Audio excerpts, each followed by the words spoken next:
तक सोना तुझे, शर्मे नबी खौफे खुदा, ये भी नहीं वो भी नहीं, रिज़्क़े खुदा खाया किया, फरमाने हक ताला किया, शुक्रे करम तरसे सजा, ये भी नहीं वो भी नहीं, डर था कि इसिया की सजा अब होगी या रोज़े जजा, डर था कि इसिया की सजा अब होगी या रोज़े जजा, दी उनकी रहमत ने सदा, ये भी नहीं वो भी नहीं।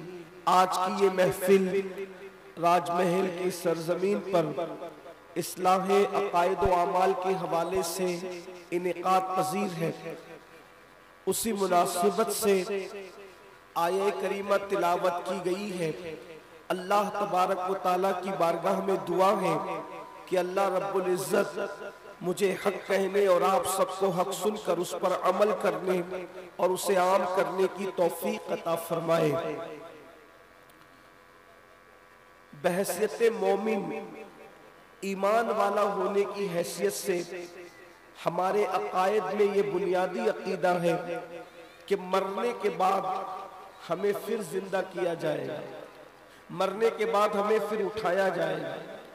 दुनिया की दूसरी कौमें मौत के बाद उठाए जाने पर यकीन नहीं रखती बहुत सारे लोग, लेकिन मोमिन ईमान वाला जो कुरान को मानता है, जो अंबिया को मानता है, आखिरी नबी पर जो ईमान लाया, उसके लिए ये लाजमी है कि वो ये अकीदा रखे कि मरने के बाद हमें फिर उठाया जाएगा।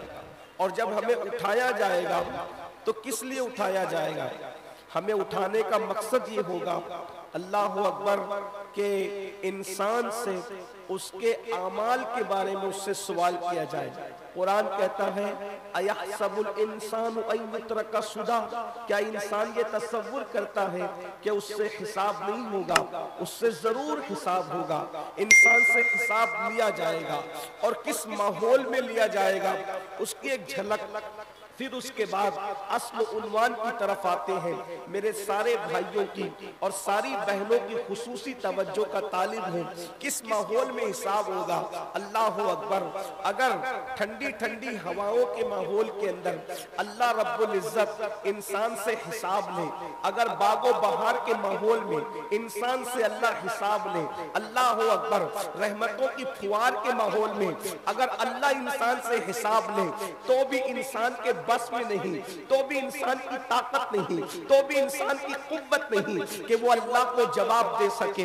थोड़ा तसव्वुर में लाए, अगर कोई पीर वाकई कोई मुरीद किसी पीर से सच्ची मोहब्बत करता है, या कोई शागिर्द अपने उस्ताद से सच्चा एहतराम करता है, और उस्ताद का सच्चा एहतराम करता है, और अगर उस्ताद उससे पूछ ले कि बताओ तुमने फला काम क्यों किया था, तो बताओ उस्ताद के सामने क्या एक सवाल का जवाब शागिर्द देने की ताकत रखता है? हरगिज नहीं। बेटा बाप के सामने क्या कोई जवाब देने की कुव्वत रखता है? मुरीद अपने पीर के सामने क्या कोई जवाब देने की ताकत रखता है? अंदाजा करो मेरे भाइयों, गौर करो, जरा सोचो और तसव्वुर में लाओ। जब पीर के सामने मुरीद जवाब देने की ताकत नहीं रखता, जब बेटा अपने बाप के सामने जवाब देने की कुव्वत नहीं रखता, जब शागिर्द अपने उस्ताद के सामने जवाब देने की कुव्वत नहीं रखता, तो तसव्वुर में लाइए वो वादहू ला शरीक, जिससे अंबिया भी डरते हो, जिससे औलिया का पिता जिसके खौफ की वजह से पिघल करके पानी होता हुआ लोगों ने देखा है, वो दास्ताने हैं अल्लाह अकबर कि कोई रोते रोते अपनी आंखें खो गया। अल्लाह के खौफ में बहुत सारे औलिया रोते रोते अपनी आंखों की बीनाई उन्होंने खो दी। कुछ का हाल ये था कि जब अल्लाह की बारगाह में जवाब देने का तसव्वुर आता तो उनका पित्ता पिघल करके, उनका जिगर पिघल करके बहता हुआ लोग महसूस करते। इसी तरह लोगों के चेहरे मायूस नजर आते, लोगों के चेहरों पर उदासियां नजर आती। सैयदना फारूक आजम रज़ी अल्लाह ताला को आपके चेहरे पर आंसुओं के निशानात देखे गए। अल्लाह के खौफ से रोने की वजह से अंदाजा फरमाए अल्लाह वालों की कैफियत ये है, अंबिया जिससे खौफजदा हो, सहाबे किराम जिसके खौफ में आंसू बहाए। अल्लाह अल्लाह जरा गौर करें, वो रब हमसे सवाल करेगा, वो रब हमारा हिसाब लेगा। अल्लाह अकबर। और माहौल कौन सा होगा? बागो बहार का माहौल नहीं होगा, ठंडी हवाओं का माहौल नहीं होगा, फजाओं का माहौल नहीं होगा, रहमत की फुवारों का माहौल नहीं होगा, बल्कि वो माहौल क्या होगा? अल्लाह अकबर। अल्लाह के सच्चे रसूल सादिक व मस्दूक मुस्तफा करीम रऊफुर रहीम सल्लल्लाहु अलैहि वसल्लम इरशाद फरमाते हैं, यौमे हिसाब, जिस दिन अल्लाह बंदों का हिसाब लेगा, जिस दिन अल्लाह बंदों से सवालात पूछेगा, उस दिन इंसान की कैफियत क्या होगी? इंसान के सर और सूरज के दरमियान सिर्फ एक हाथ का फासला होगा। इंसान के सर और सूरज के दरमियान सिर्फ एक हाथ का फासला होगा। जरा तसव्वुर में लाओ, मई के महीने में जिंदगी गुजार रहे हो, जलसे में इंसान बैठा हुआ है, अल्लाह अकबर, तो गर्मी का एहसास इंसान को बेचैन करता है। पंखे चल रहे हैं फिर भी बेचैनी है, पंखे चल रहे हैं फिर भी बेकरारी है। रात का माहौल है, सूरज निकलकर छुप चुका, छुपने में घंटों गुजर चुके, उसके बावजूद भी गर्मी का ये आलम है। अल्लाह अकबर। जब चौथे आसमान पे निकल करके छुपने वाले सूरज की तपिश का आलम ये है कि आधी रात को भी गर्मी महसूस कर रहे हो, उस वक्त जब इंसान के सर के ऊपर सूरज होगा, चौथे आसमान पे नहीं, इंसान के सर पे सूरज होगा, और इंसान के सर और सूरज के दरमियान सिर्फ एक हाथ का फासला होगा, एक हाथ का फासला, जिसको बाज लोगों ने सवा नेज़े से ताबीर किया है। अल्लाह अकबर। आज सूरज अपनी पीठ की तरफ से चमक रहा है, उस वक्त सूरज अपने चेहरे की तरफ से चमकेगा। जिसकी पीठ की तपिश का ये आलम है, उसके चेहरे की तपिश का आलम क्या होगा? अल्लाह के सच्चे रसूल सादिक व मस्दूक फरमाते हैं, कोई घुटनों तक पसीने में होगा, कोई कमर तक पसीने में होगा, कोई अल्लाह अकबर इंसान कंधों तक पसीने में होगा, किसी के मुंह में पसीने की लगाम होगी। अल्लाह अकबर। आंखें पानी बनकर बह रही होगी, इंसान के सरों में उनका भेजा ऐसे खोलता होगा जिस तरीके से चूल्हे पे रखी हुई हांडी के अंदर इंसान पानी खोलते हुए देखता है, चूल्हे पे रखी हुई हांडी में जैसे पानी खोलता है, इंसान का भेजा उसकी खोपड़ी में खोल रहा होगा, नाक के जरिए से, कान के जरिए से उसका भेजा बह रहा होगा। ये अंदाज होगा। उस वक्त अल्लाह बंदे से उसके बारे में पूछेगा, उसकी जिंदगी के बारे में पूछेगा, उससे सवाल करेगा। सवाल कई एक होंगे, सवाल बहुत ज्यादा होंगे, लेकिन एक सवाल कुरान यहाँ बयान कर रहा है,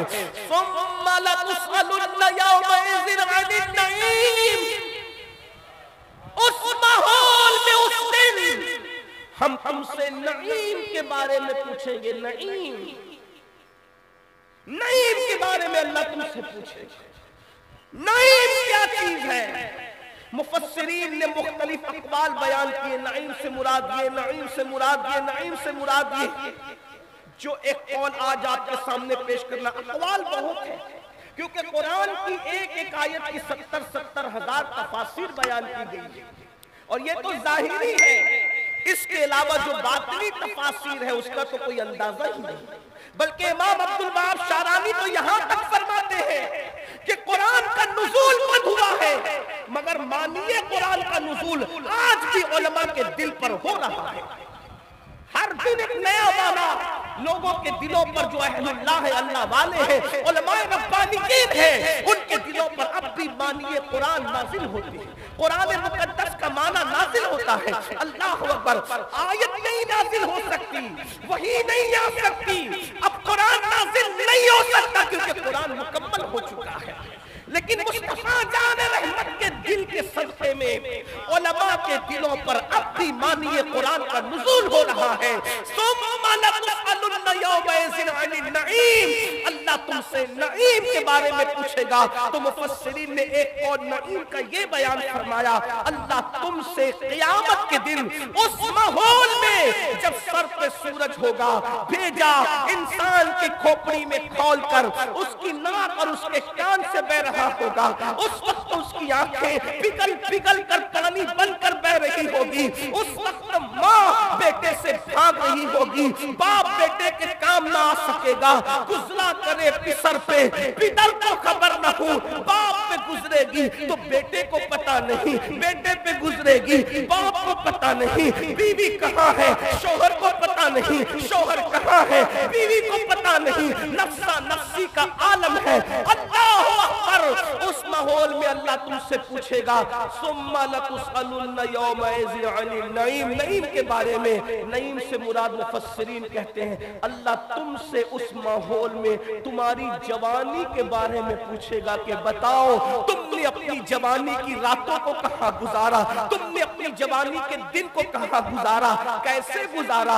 अब मुझे बताओ, पीर को जवाब देने की हैसियत नहीं, मुर्शिद को जवाब देने की जबान में ताकत नहीं, उस्ताद को जवाब देने की ताकत नहीं, बाप को जवाब देने की ताकत नहीं। अल्लाह की बारगाह में हम किस मुंह से बयान करेंगे कि रातों को नरम नरम गद्दों पे लेटते थे और जिना की फिल्में देखते थे। मुझे बताएं, मेरी कौम के जवान शर्क से लेके गर्ब तक, यकीनन राजमहल के जवान ऐसे नहीं होंगे, लेकिन दुनिया के सभी लोग सुनते हैं। मैं पूछना चाहता हूँ, अल्लाह की बारगाह में अपनी जवानी की रातों का हिसाब लोग कैसे देंगे? नरम गद्दों पे लेटकर जिना की फिल्में देखने वाले, अपने दिन को फिर अल्लाह अकबर शराब पीकर, जुआ खेलकर, नशा करके अपनी जिंदगी को, जवानी को तबाह करने वाले, कानों में ईयरफोन लगाकर गाने सुनने वाले, माँ बाप की नाफरमानी करने वाले, बहनों का हक मारने वाले, बीवी की हक तलफी करने वाले, मुझे बताओ अल्लाह को क्या जवाब देंगे?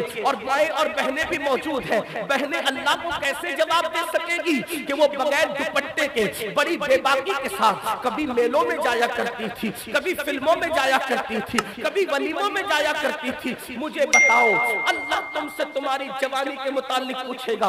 और सुन लो, अल्लाह अकबर, कितना पूछा जाएगा इसकी तो कोई हद ही नहीं। बल्कि कुरान तो यहाँ तक कहता है, फमन यअमल मिस्काल ज़र्रतिन खैरन यरा वमन यअमल मिस्काल ज़र्रतिन शर्रन यरा। एक जर्रे बराबर नेकी की होगी अल्लाह वो भी दिखाएगा, जर्रे बराबर बुराई की होगी अल्लाह वो भी दिखाएगा। आप मुझे बताएं, आज हम क्या कर रहे हैं? हमारी जिंदगी क्या है? जवानी की कद्र करो। मौलाए कायनात सैयदुस सादात सैयदना अली करमल्लाहु तआला वजहुल करीम इरशाद फरमाते हैं, जवानी की ऐसे ही कद्र करना जैसे किसी इज्जतदार मेहमान की कदर करते हो। मेहमान की कद्र, मेहमान की कद्र जैसे करते हो। राजमहल वालों, आप तो मेहमानों की कद्र करना जानते हैं। हम राजमहल आते हैं तो शर्मिंदा शर्मिंदा रहते हैं। उसकी वजह यह है, फकीह आसम हजरत अल्लामा मुफ्ती रज़ाउल अक़सा मुद्दज़िल्लहुल आली अपने घर ले जाकर इतना प्यार देते हैं। हम सोचते हैं कि हम इतने छोटों को वो कितना नवाजते हैं, कितनी मेहमानी का अंदाज। आप अंदाजा फरमाएं, आप लोग इतनी मेहमानी करना जानते, इज्जत करना जानते, प्यार करना जानते। अल्लाह तबारक व तआला फकीह असर को उम्र नू नसीब फरमाए। माशाअल्लाह, एक तवील अरसे तक जामिया अशरफ ने दीनी खिदमात को अंजाम दिया और अब जब वतन आए तो बीमारी की वजह से खामोश नहीं बैठे, बल्कि यहाँ पर भी अल्लाह के दीन के काम में मसरूफ है, लगे हुए हैं। 5 मंजिला बच्चियों के लिए इदारे का क़याम हो रहा है, खानकाह का क़याम हो रहा है। देखें तो सही, ये कैसा मुफ्ती है कि सिर्फ दरसगाह का क़याम नहीं है बल्कि खानकाह का भी क़याम है।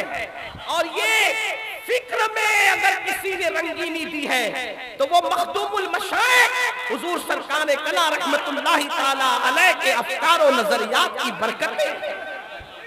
अल्लाह पाक की बारगाह में दुआ करता हूँ कि अल्लाह तबारक व तआला बच्चियों के इदारे को भी जल्द से जल्द कयाम का मामला आसान फरमाए और खानका भी अपनी पूरी रूहानियत के साथ हमारे दरमियान अपनी खिदमत को अंजाम देते हुए अपनी निगाहों से देखें।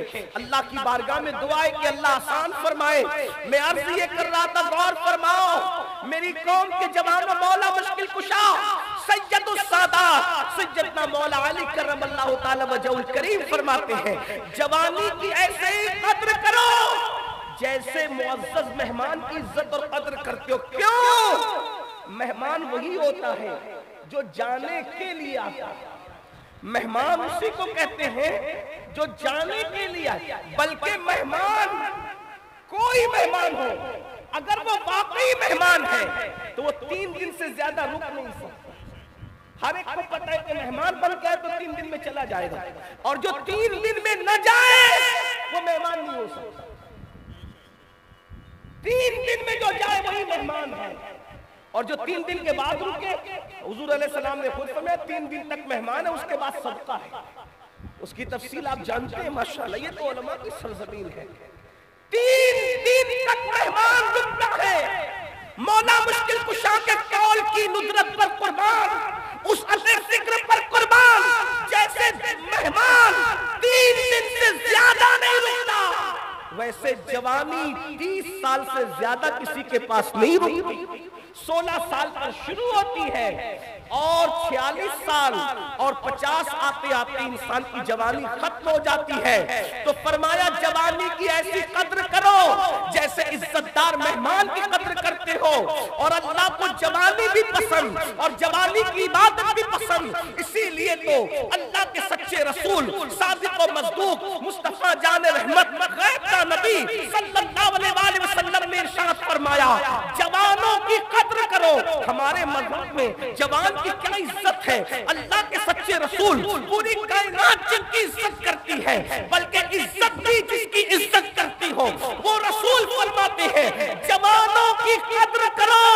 इसलिए कि आका ने फरमाया, जब मक्के में मैंने नबुव्वत का ऐलान किया तो मक्के के बुढ़ों ने मेरी दावत को रद्द कर दिया, मक्के के जवानों ने मेरी दावत को कबूल कर लिया। आका ने फरमाया इसीलिए जवानों की कद्र करो। देखो सहाबा में जो सबसे बड़ी उम्र के सहाबी थे, अफजलुल बशर बादल अंबिया बितहकीक सैयदना अबू बकर सिद्दीक, उन्होंने जब कलमा पढ़ा तो उस वक्त तो उनकी उम्र 37 साल की थी। फारूक आज़म ने कलमा पढ़ा, उम्र 27 साल की थी। मौला अली ने कलमा पढ़ा, 7 या 10 साल की उम्र थी। हज़रत साद इब्न अबी वक़ास कहते हैं, जब उहद की जंग में हुजूर पे आने वाले तीर को मैंने अपने सीने पे लिया था, उस वक्त मेरी उम्र 16-17 साल से ज्यादा की नहीं थी। अभी मेरे चेहरे पे दाढ़ी के बाल निकलना भी शुरू नहीं हुए थे कि मैंने उहद की जंग में रसूलुल्लाह पे आने वाले तीर को अपने सीने पे लिया था। हमारे यहाँ जवानों की कितनी इज्जत है, कितनी कद्र है। बल्कि एक हदीस सुन लें और ईमान ताजा करें। जवानी देखो, जब इबादत करोगे सिला मिलेगा, लेकिन जवानी जवानी है। किसी शायर ने बहुत अच्छी बात कही है, कह रहा था कि नशा ईमान होता है, नशा शराब का नहीं, इश्क मुस्तफा का। ईमान नशा ईमान होता है, सुराही दीन होती है। जवानी की इबादत भी बड़ी रंगीन होती है। असल इबादत का मजा जवानी में आता है, वरना आदमी जब बूढ़ा हो जाए फिर घुटने दुख रहे हैं, कमर दुख रही है, फिर दिल वैसा नहीं लगता इबादत में। गौर फरमाए, अल्लाह के सच्चे नबी सादिक और मज़दूक सल्लल्लाहु अलैहि वसल्लम ने इरशाद फरमाया, जो जवान सुबह के वक्त इबादत करता है, सुबह की इबादत करता है, तो आका फरमाते वो सुबह के वक्त इबादत करने वाले जवान को अल्लाह बूढ़ों पर ऐसी फजीलत अता करता है। फरमाइए गौर, नबियों की मुरसलीन की फजीलत जैसे पब्लिक पर है, अवाम पर है, वैसे उस जवान की फजीलत बूढ़ों पर जो सुबह को इबादत करे उसकी ये शान है। जो रातें मुसल्ले पर गुजारे अल्लाह उसको क्या मकाम अता फरमाएगा। और एक और हदीस सुनिए, मेरे आका अलैहिस्सलाम इरशाद फरमाते हैं, अल्लाह के सच्चे रसूल गैबदा नबी सल्लल्लाहु अलैहि वसल्लम ने फरमाया, जो जवान जवानी में हराम से बचे, अब जरा जुमलों पे गौर करना, जो जवान जवानी में हराम से बचे और फराइज और वाजिबात पे अमल करे, अल्लाह उस जवान को 70 सिद्दीकों के बराबर सवाब अता फरमाता है, 70 सिद्दीकों का सवाब अता करता है, 70 सिद्दीकों का अज्र अता करता है। लोग वली बनने की बात करते हैं, विलायत अपनी जगह, लेकिन विलायत से भी बड़ा मर्तबा सिद्दीकियत का मर्तबा है, शहीद से भी बड़ा मर्तबा सिद्दीकियत का मर्तबा है। नबूवत और सिद्दीकियत के दरमियान और कोई मर्तबा और दर्जा नहीं है। नबूवत के बाद सबसे बड़ा मर्तबा सिद्दीकियत का मर्तबा है। और एक तो सिद्दीक नहीं, जवानी में जो हराम से बचे अल्लाह उससे 70 सिद्दीकों का सवाब अता फरमाता है, 70 सिद्दीकों का अज्र अता फरमाता है। सिर्फ हराम से बच जाओ, फराइज और वाजिबात की पाबंदी कर लो।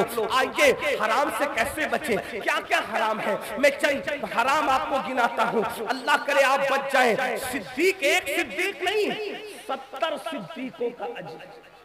और कौन कह रहा है? जलसे के नाज़िम ने नहीं कहा कि लोग मुबालगा कर जाए, नहीं, ये उसने कहा है। मेरे इमाम कहते हैं, वो ज़बान जिसको सब कुन की कुंजी कहे, उसकी नाफिज हुकूमत पे लाखों सलाम। वो दहन जिसकी हर बात वही खुदा, चश्मे इल्म हिकमत पे लाखों सलाम। हराम से बचो, जवानी में हराम से बचो, फराइज और वाजिबात की पाबंदी करो, 70 सिद्दीकों का अज्र मिलेगा, 70 सिद्दीकों का अज्र मिलेगा।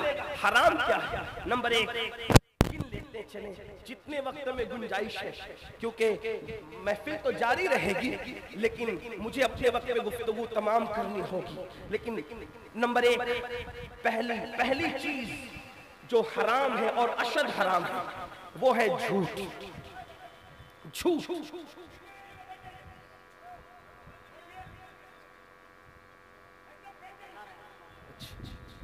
एक बार दुरूद शरीफ पढ़िए, बुलंद आवाज से दुरूद शरीफ पढ़िए। रब्बे सल्ले व सल्लिम दाइमन अबदा अला हबीबिका खैरुल खल्क़ि कुल्लिहिम। जल्दी जल्दी से चलते हैं। झूठ आज हमारे समाज में, माशरे में झूठ को हराम समझा ही नहीं जाता। झूठ फैशन, हालांकि मजाक में भी झूठ बोलना हराम। अगर कोई मजाक में भी झूठ बोले, जैसे मिसाल के तौर पर कि कोई ये कह दे अपने बच्चे को, छोटे बच्चे को 3-4, मैं तुम्हें संडे के दिन पार्क में घुमाने ले जाऊंगा, ऐसे कह, और नहीं ले गया, झूठ बोला, हराम।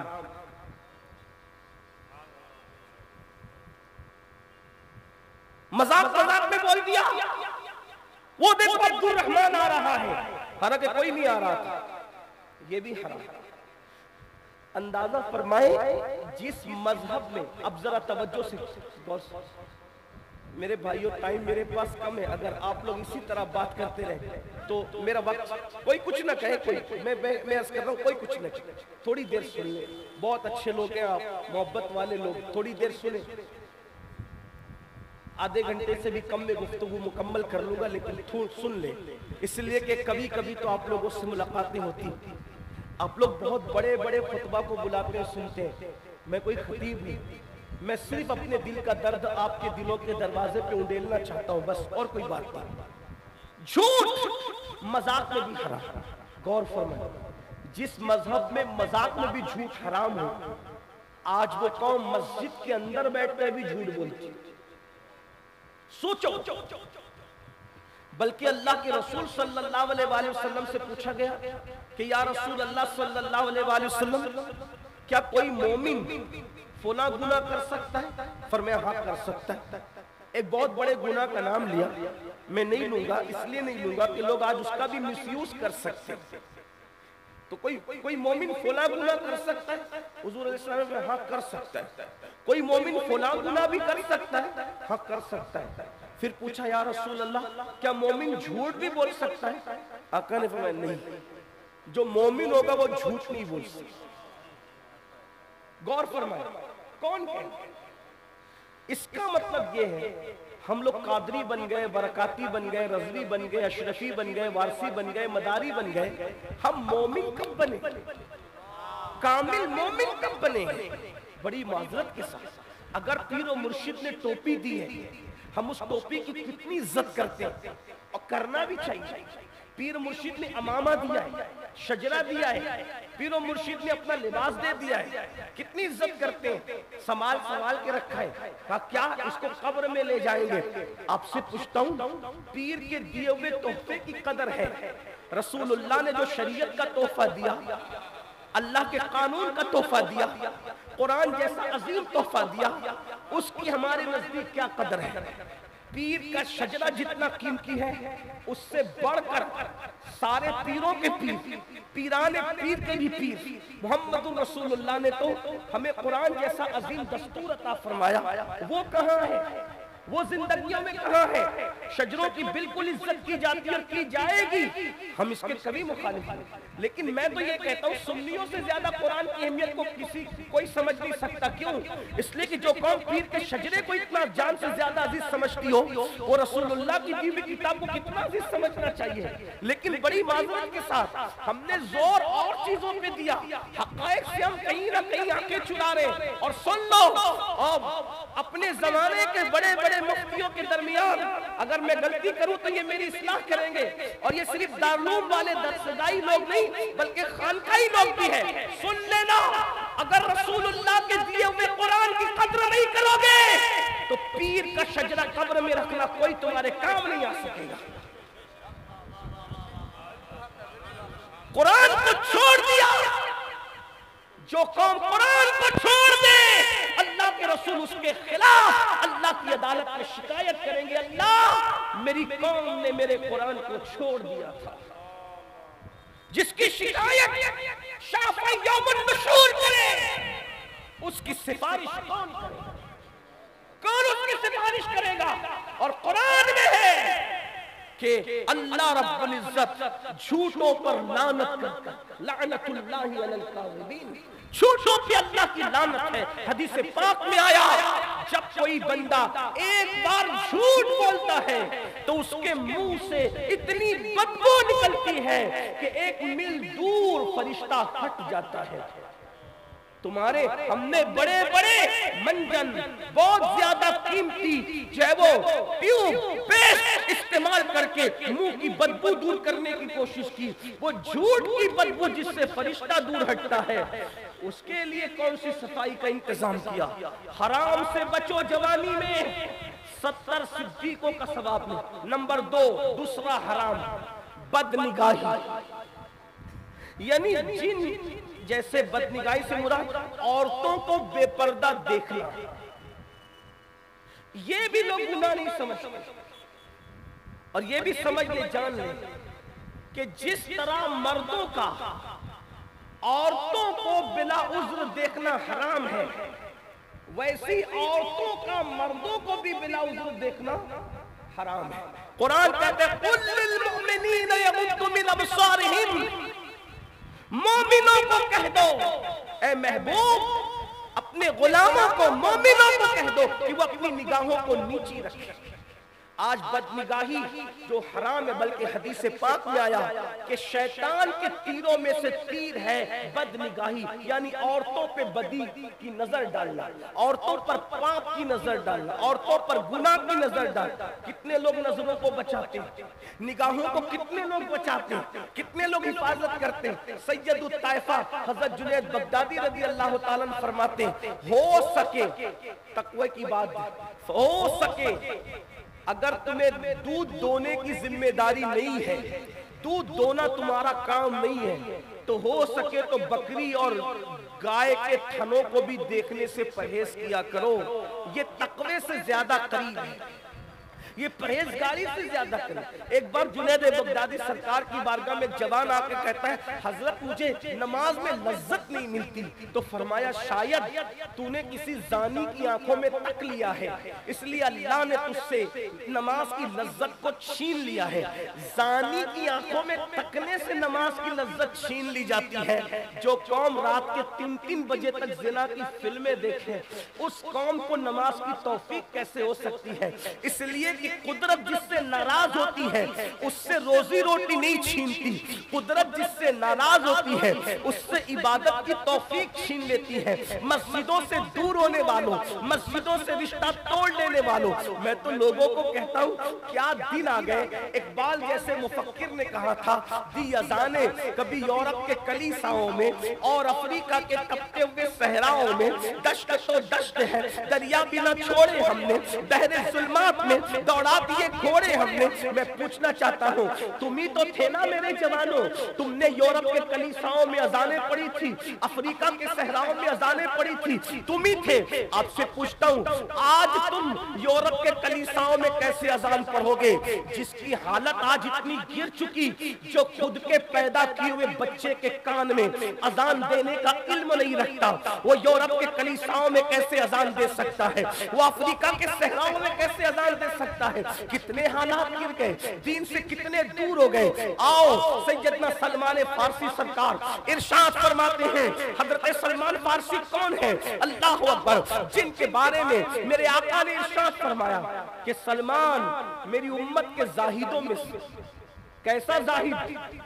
इराक का गवर्नर बनने के बाद भी जिसने छत के नीचे कभी सोना पसंद नहीं किया, बगैर छत एक दरख्त के नीचे इराक का गवर्नर रहता था।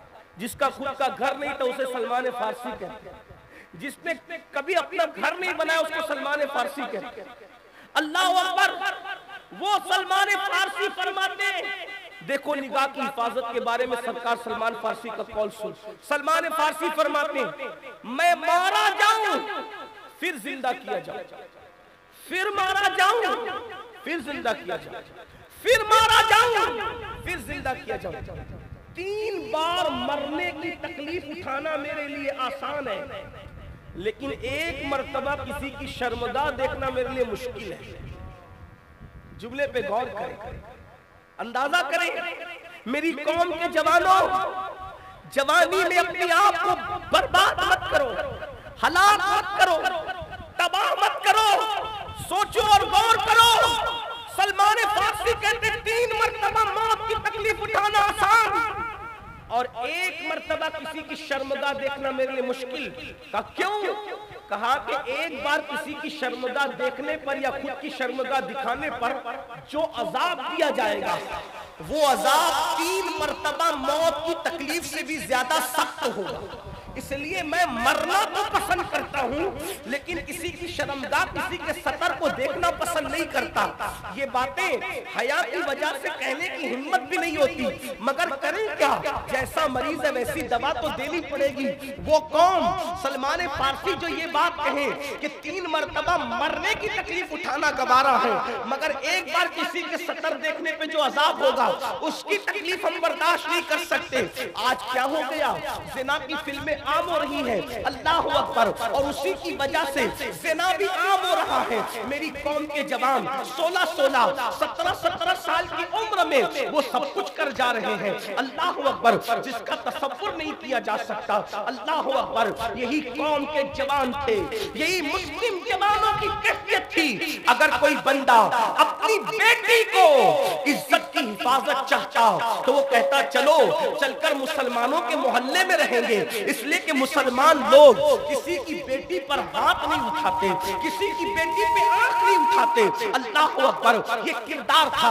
अगर कोई मुसाफिर सफर के लिए निकलता तो अपनी बेटी को किसी मुसलमान के घर रख करके जाता कि ये मुसलमान है, ये कुछ और तो कर सकता है, लेकिन किसी की बेटी पर बाप की आंख नहीं उठा सकता। और आज हम बदनिगाही का शिकार हैं। अल्लाह अकबर, सुन लो, अगर बदनिगाही का शिकार हो तो अल्लाह के सच्चे रसूल गैब नबी सल्लल्लाहु अलैहि अलैहि वसल्लम ने इरशाद फरमाया, जो अपनी आंखों से हराम को देखेगा, क़यामत के दिन उसकी आंखों में जहन्नम की सलाइयां फेरी जाएगी, जहन्नम की सलाखें डाली जाएगी। आप मुझे बताएं, एक और गुनाह हराम, कानों में एयरफोन लगाकर जो मेरे जवान गाने सुनते, म्यूजिक, गाने, मौसीकी, वो गाने जो ज़िना पर उभारे, वो गाने जो हराम पर उभारे, वो गाने जिसमें कुफ्रिया और शिरकिया कलिमात हो।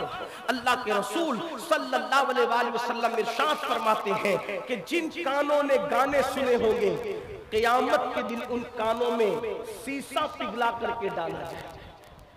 उनका है हमारे अंदर ताकत, अल्लाह के अजाब को बर्दाश्त करने की ताकत नहीं है। तो बात समेटते हैं, सच्ची तौबा का, अल्लाह की तरफ पलटो। क्यों क्यों और जवानी में ही पलट जाओ, जवानी ही में पलट जाओ, क्योंकि अल्लाह के रसूल ने फरमाया, जो जवान जवानी में तौबा करता है, अल्लाह उस जवान को अपना महबूब बना लेता है। अगर अल्लाह का महबूब बनना है, जवानी ही में तौबा कर। और जिन लोगों ने जवानी में तौबा की, वो क्या थे, खुदा ने क्या बना दिया। इख्तितामिया के तौर पे अपनी बहनों की भी तवज्जो चाहता हूं, इसलिए कि बहनें भी, पहले औरतें गुनाह के मामले में इतनी आगे नहीं थी, लेकिन बुरा हो सीरियलों का, बुरा हो फिल्मों का, इसने भी औरतों को बहुत मिसगाइड किया। आपके यहाँ की औरतें ऐसी नहीं है, हिंदुस्तान की औरतें ऐसी नहीं है, लेकिन दुनिया से ये बात हमारे कानों में आ रही है और तकरीर तो पूरी दुनिया ही के लोग सुनते हैं, अल्हम्दुलिल्लाह। अब तो ऐसा है कि साली बहनोई से महफूज नहीं, इल्ला माशाअल्लाह, चचाजाद बहनें चचाजाद भाइयों से महफूज नहीं, भावज देवर से महफूज नहीं। ये फिल्मों की गंदगी है, हंसने की बात नहीं। एक दौर वो था मेरे भाइयों कि भाभी का चेहरा देवर पूरी पूरी जिंदगी नहीं देखते, और भाभियां देवरों के सामने कभी बेपर्दा नहीं आती। और आज तो लोग कहते हैं भाभी देवर का रिश्ता तो हंसी मजाक है, ये कोई और मजहब में हो सकता है, इस्लाम में नहीं हो सकता। इस्लाम में तो हम देवर जानते हैं मौला अली जैसे, और भावत जानते हैं सैयदा आयशा सिद्दीका जैसे। हमारे मजहब में तकद्दुस, हमारे मजहब की पवित्रता की है। क्या हो गया, क्या हुआ है मेरी कौम को? अल्लाह अकबर। ये सब गंदी सीरियलों की गंदगी है। अपने घरों से सीरियलों का खात्मा होना चाहिए।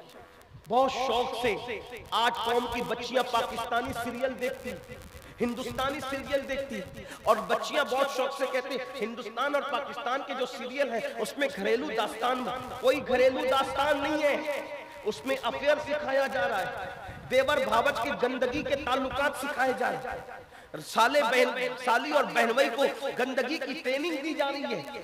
ये सारी चीजों पर आपकी नजर होनी चाहिए। अपने घरों में इस्लामी माहौल बनाओ, अपने घरों में इस्लामी कल्चर को रिवाज दो, अपने घरों में तकवा परहेजगारी के माहौल को रिवाज दो। आज लोग कहते हैं हम दुनिया में इस्लाम का परचम लहराएंगे। मैं कहता हूँ अपने घर की सल्तनत तेरे हाथ में है। जब तू अपने घर में इस्लाम कायम न कर सका तो तू मोहल्ले में क्या इस्लाम कायम करेगा मेरे भाई? तू दुनिया में क्या इस्लाम कायम कर? तेरे घर में तेरी चलती है, जब तूने वहां इस्लाम कायम नहीं किया, बता। ये बहनें बैठी हुई हैं, इनसे कहता हूं सुन ले वो भी तवज्जो के साथ। पहले की औरतें कैसी थी? मर जाना गवारा था, किसी मर्द के सामने आना गवारा नहीं थी। हजरत राबिया बसरी नाम सुना होगा।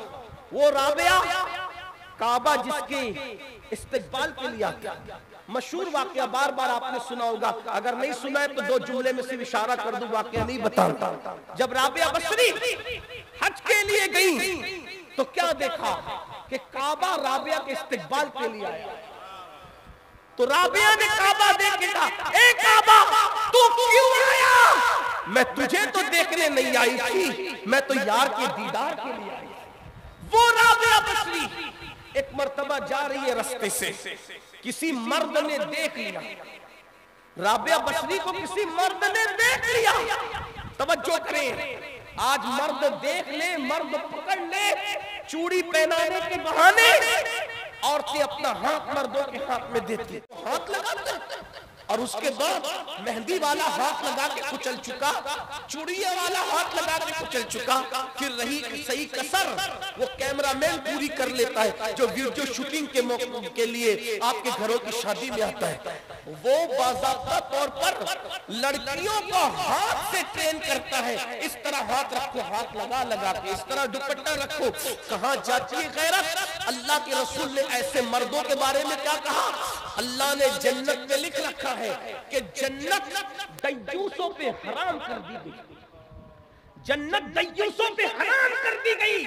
पूछा या रसूल अल्लाह जहन्नमी कौन है और दय्यूस कौन है? तो फरमाया जिसके घर की औरतों के साथ ये सब किया जाए और वो चुप रहे, वो दय्यूस है, दय्यूस। अरे तुम्हारे कलेजे को क्या हो गया मुसलमानों? एक दौर वो था कि गैरत की वजह से मुसलमान अपनी बेटी के सिर्फ देख लेने वाले को बर्दाश्त नहीं करता था, और आज मेहंदियों के नाम पे, चूड़ियों के नाम पे, ब्यूटी पार्लरों के नाम पे ये सब कुछ हो रहा है। कहां है हम? कहां है हम? ये दय्यूसियत तुम्हें बर्बाद कर रही है। तो अर्ज ये कर रहा था कि राबिया बसरी को एक मर्द ने सिर्फ देख लिया, अल्लाह का खौफ इतना तारी हुआ कि अल्लाह के खौफ से राबिया जमीन पे गिर गई और हाथ टूट गए। हाथ टूटा तो कहा अल्लाह तेरा शुक्र है। जिस औरत को कोई मर्द पाप की नजर से देखे तो उसको ये दुख जरूर मिलना चाहिए। हालांकि उसमें राबिया का क्या कसूर था? हजरत राबिया का क्या कसूर था? लगे हाथों मेरी कौम की जवान बेटियों से बात करते। आजकल अगर फिल्म देखते हुए, सीरियल देखते हुए, नाविल पढ़ते हुए बेबाक लड़के अगर किसी लड़की को अफेयर का, नाजायज मोहब्बत का ऑफर करते हैं तो लड़कियां जल्दी पिघल जाती हैं और इसको फैशन का नाम दिया जाता है। कौम की बेटियों सुनो, आज तो बेटियां मुनकिरीन इस्लाम के साथ भी अफेयर कर रही है। रिश्ते फेसबुक पे तय हो रहे, रिश्ते व्हाट्सएप पे तय हो रहे, रिश्ते इंटरनेट पे तय हो रहे। मेरी बहनों, इंटरनेट पर तो चप्पल मंगाने वाला का दिल भी मुतमईन नहीं रहता, पता नहीं मैंने जो पसंद किया है वही भेजेगा कि दूसरी भेजेगा। जरा गौर फरमाएं, जब इंटरनेट पर आई हुई चप्पल पर दिल मुतमईन नहीं होता तो इंटरनेट पर लोग रिश्ते कैसे तय कर ले रहे हैं? मुझे हैरत इस बात पर है। फिर हाथों की मेहंदियां भी नहीं छूटती और तलाक तक की नौबत आती है। शरीफों के रिश्ते इंटरनेट, यूट्यूब और फेसबुक पे तय नहीं होते। और कौम की बेटियों से कहता हूँ, ये अफेयर में जो इश्क के नाम पे नाजायज रिश्ते तुम्हें दिए जाते हैं, नाजायज मोहब्बत में तुम्हें बुलाया जाता है, तो ये दरिंदे, ये वहशी, ये बेहया और बेगैरत लड़के भौरों की तरह है। जैसे भौरा एक बार फूल का रस चूस कर दोबारा फिर फूल की तरफ रुख नहीं करता, तितलियों के बागबान की तरह उनकी शरारतें हो। जैसे तितलियां एक मर्तबा फूल का रस चूस कर दोबारा उधर मंडलाती भी नहीं, ऐसे ही ये नौजवान छोकरे फिल्में देखकर, गंदी फिल्में देखकर मोहब्बत के नाम पे जिना की तरफ तुम्हें ले जाते हैं। आओ, वो जो बात करने चला था, क्या औरतें थी, क्या बेटियां थी, क्या मुकद्दस हस्तियां थी। एक लड़की, एक जवान लड़की, बल्कि जवानी में अभी उसने कदम रखा था, बहुत छोटी सी उम्र थी, 13-14 साल की उम्र की वो लड़की थी। क्या बेटियां थी, काबिल रश्क बेटी।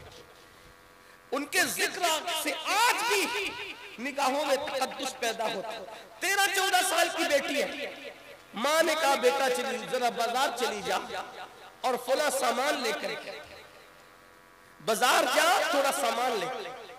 अल्लामा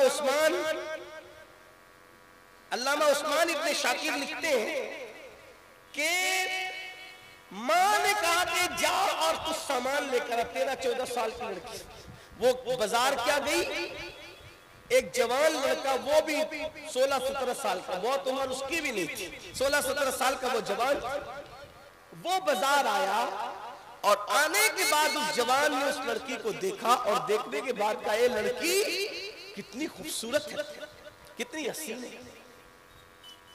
ये बात अगर आज हमें कोई कह दे, हम ढेर हो जाता है। ये सब झूठी तारीफों से मुतासिर न हुआ। कोई सफेद चमड़ी खूबसूरत नहीं है। जो चमड़ी ने जहन्नम में जलना है वो कब से खूबसूरत होने लगी। खूबसूरत चमड़ी तो वो है जो जहन्नम की आग से महफूज है। और कौन सी चमड़ी जहन्नम की आग से महफूज है वो अभी किसी को पता नहीं चल सकता। ये तो जब तक के फैसला नहीं हो जाता कुदरत की तरफ से, उस वक्त तक कोई नहीं कह सकता। इसलिए अल्लाह से डरते रहो। लड़की को, उस जवान लड़के ने जो 16-17 साल का जवान, अभी जवानी में उसकी शुरुआत हुई थी, उस जवान ने कह दिया कितनी खूबसूरत है तू, और तेरे पूरे वजूद में तेरी आंखें कितनी खूबसूरत, जी चाहता है तेरी झील सी आंखों में डूब जाऊं। जवान ने कहने को तो कह दिया। लड़की ने गैरत से कहा मेरी खूबसूरती में सबसे ज्यादा तुझे मेरी आंखें अच्छी लगी ना। उसने कहा हाँ, क्या हसीन है तेरी आंखें, गजाल सी आंखें, नरगिस सी आंखें, झील सी आंखें, कितनी खूबसूरत है तेरी आंखें। उस लड़की ने गुस्से और गैरत के मिले जुले जज्बात में कहा रुक रुक रुक ठहर, अभी तेरा इलाज करती है।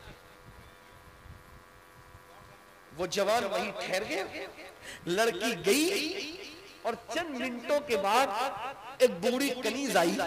उसके हाथ में एक प्लेट थी तश्त, और वो ढका हुआ था कपड़े से। आने वाली कनीज ने कहा ए लड़के, तू ही वो जवान है ना, थोड़ी देर पहले किसी लड़की के हुस्न जमाल और उसकी आंखों की तूने तारीफ की। हाँ मैं वही जवान हूँ। कहा उस लड़की ने ये तुम्हें तोहफा भेजा है।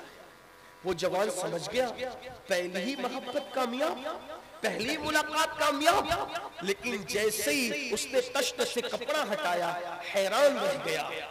एक चिट्ठी थी और खून आलूद कटी हुई आंखें, कटी हुई आंखें खून आलूद तश्त में रखी हुई, और साथ ये चिट्ठी उठा के पढ़ा तो लिखा हुआ था ए जवान, मेरी आंखें तुझे खूबसूरत लगी है ना, इसलिए मैंने ये आंखें काट कर तुझे भेज दिया।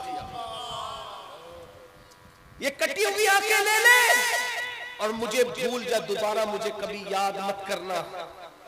वो आंखें जो मर्दों को मेरी तरफ मुतवज्जे करके मुझे पाप में मुब्तला करें, ऐसी आंखें मैं अपने माथे पर कभी रखना पसंद नहीं कर सकती। मैं अंधी बनकर तो रहना पसंद कर सकती हूँ, मगर बेहया और बेगैरत बनकर के रहना पसंद नहीं कर सकती। उस जवान के पैरों के नीचे से जमीन खिसक गई और उस जवान ने सोचा या अल्लाह, मेरे चंद जुमलों की वजह से एक लड़की की आंखें चली गई, वो नाबीना हो गई, वो अंधी हो गई। कौन उससे शादी करेगा, कौन उसको बीवी बनाएगा, कौन उससे निकाह करेगा। चलो अल्लाह से तौबा, अल्लाह की बारगाह में तौबा करना चाहिए। वो जवान घर आया बोझल कदमों से, पूरी रात तड़पता रहा, रोता रहा, माफी मांगता रहा। किसी कहने वाले ने बहुत अच्छा जुमला कहा है, दिल दुखाते हैं मखलूक का और तौबा करते अल्लाह की बारगाह में। हालांकि कुदरत तो कानून बना चुकी है कि जब तक मेरे बंदे माफ नहीं करेंगे, हक तलफी करने वालों को मैं भी माफ नहीं करूंगा। लेकिन वो जवान सूझबूझ वाला था। उस जवान की कोई बेअदबी नहीं कर रहा, उसकी अंदाज़े बयां ऐसा है, वरना तसव्वुर में भी कहीं उस जवान की बेअदबी नहीं है। वो जवान मेरे सर पर, मेरी आंखों पर, मेरे दिल पर, मेरे कल्ब पर, मेरे जिगर पर उसकी नालैन का नक्श। लेकिन अल्लाहु अकबर, रात भर रोता रहा, तौबा करता रहा। सुबह हुई, दिल में ख्याल आया ए जवान, दिल दुखाना मखलूक का और तौबा करना रब की बारगाह में, चलो उससे भी तो माफी मांग ले, उससे भी तो माफी तलब कर ले। और वो जवान जब गया उस लड़की के मोहल्ले में तो क्या देखा कि पूरा मोहल्ला गम में डूबा है और लोग किसी जनाजे को पूरे इज्जत और एहतराम के साथ उठा रहे हैं। पूरे मोहल्ले को रोता देखा। उस जवान ने कहा किस मुअज्जज हस्ती का इंतकाल हो गया कि पूरा मोहल्ला गम में डूबा हुआ है, एक घर नहीं पूरा मोहल्ला। तो किसी ने कहा पता नहीं कौन मनचला था, पता नहीं कौन दीवाना था, हमारे मोहल्ले की बेटी कल सुबह बाजार गई, उसकी आंखों की किसी ने तारीफ क्या कर दी, गैरत की वजह से इस बेटी ने आंखें काट के उसको भिजा दिया, और गैरत की वजह से आंखें तो काट ली लेकिन बर्दाश्त न कर सकी, दिन भर तड़पती रही, रात भर तड़पती रही, आंखों का काटने का दुख उससे बर्दाश्त न हुआ, और सुबह होते होते उस बेटी का इंतकाल हो गया। हमारी गैरतमंद बेटी ने आबरू बचाने के लिए अपनी जान तक दे दी, मर गई वो, दुनिया छोड़ दिया उसने। उस जवान ने कहा, ऐ जवान, तेरे चंद जुमलों ने सिर्फ किसी की आंखें नहीं बल्कि किसी की जान तक ले ली है। एक कौम की बेटी ने सिर्फ आंखें नहीं खोया बल्कि तेरे चंद जुमलों की वजह से उसने तो जान खो दी है।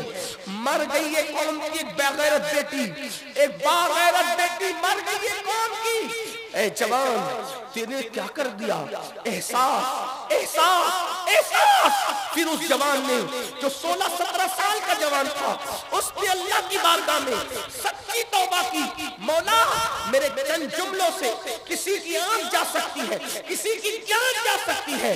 अब मैं तुझसे वादा करता हूँ कि कभी भी मैं कोई औरत तो क्या किसी मर्द को भी नजर भर के नहीं देखूंगा।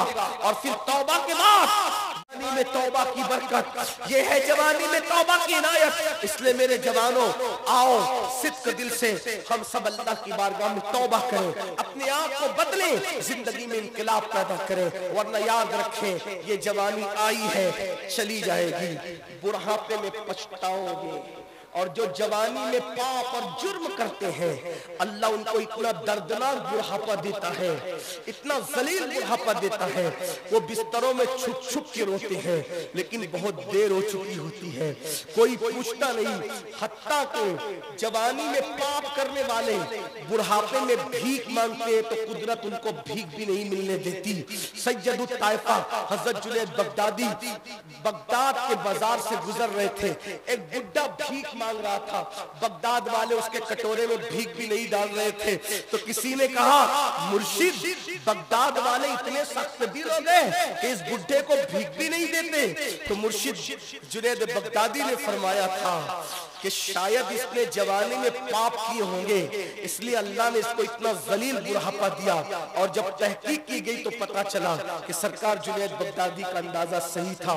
इसलिए जवानी की ये खूबसूरत रातें चली जाएगी, जवानी की ये रंगीन सी रातें चली जाएगी। मेरे भाइयों, मेरे जवानों, फिर एक रात कब्र की रात होगी, इसी जिस्म को सड़ना है। जवानी में पाप करने वालों, पाप करोगे तो ये जिस्म कब्र में सड़ेगा, बदबूदार होगा, इसको कब्र की मिट्टी खाएगी, इसको कब्र की मिट्टी खाएगी, इसमें कीड़े चलेंगे, ये आंखें बहेगी।